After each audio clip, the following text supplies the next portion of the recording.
Bendrieji parduotuvės nustatymai.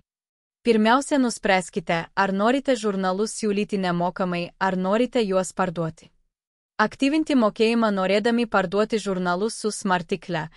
Aktyvinkite mokėjimo parinkti skiltyje Aktyvinti mokėjimą ir kaip mokėjimo procesorių pasirinkite Stripe. Pasirinkite valiutą, kuria turėtų būti rodomos jūsų kainos. Galite pasirinkti tik vieną valiutą, ji bus rodoma visiems skaitytojams. Leidėjai parduotuvėje esantiems produktams gali priskirti individualius pasirinktinius produktų idėjai. Šie idėjai gali būti eksportuojami kaip atskiras laukas eksportuojant skaitytojų duomenys ir yra, pavyzdžiui, produktų kontra sąskaitos. Norint tai padaryti, reikia įjungti perjungiklį Custom Product idėjai, pasirinktinis produkto idėjai. Dabar norimus pasirinktinius produktų idėjai galima įvesti meniu punktuose Sell artikles, parduoti straipsnius, Sell issues, parduoti leidinius, Sell subscriptions, parduoti prenumeratas.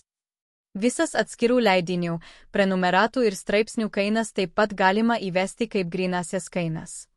Anksčiau buvo galima įvesti tik bendrasias kainas. EVM visada būdavo dinamiškai apskaičiuojamas pagal bendrąją kainą ir rodomas sąskaitoje faktūroje. Pasirinkus šį variantą, bendroji kaina visada buvo ta pati, nepriklausomai nuo šalies. Naudojant naująją grynosios kainos funkciją, grynoji kaina visada yra stabili, o bendroji kaina keičiasi priklausomai nuo šalių ir pirkėjų, A2A arba A2T. Eikite į parduotuvę Bendrieji nustatymai. Deaktyvuokite funkciją Naudoti bendrasias kainas. Leidiniai pavadinimų grupėje gali turėti skirtingas kainas.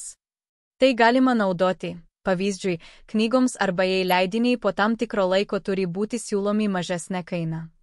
Norėdami tai padaryti, įjunkite funkciją Įjungti individualią kainodarą, tada kiekvienam leidiniui galėsite suteikti atskirą kainą skiltyje Parduotuvė, parduoti leidinį.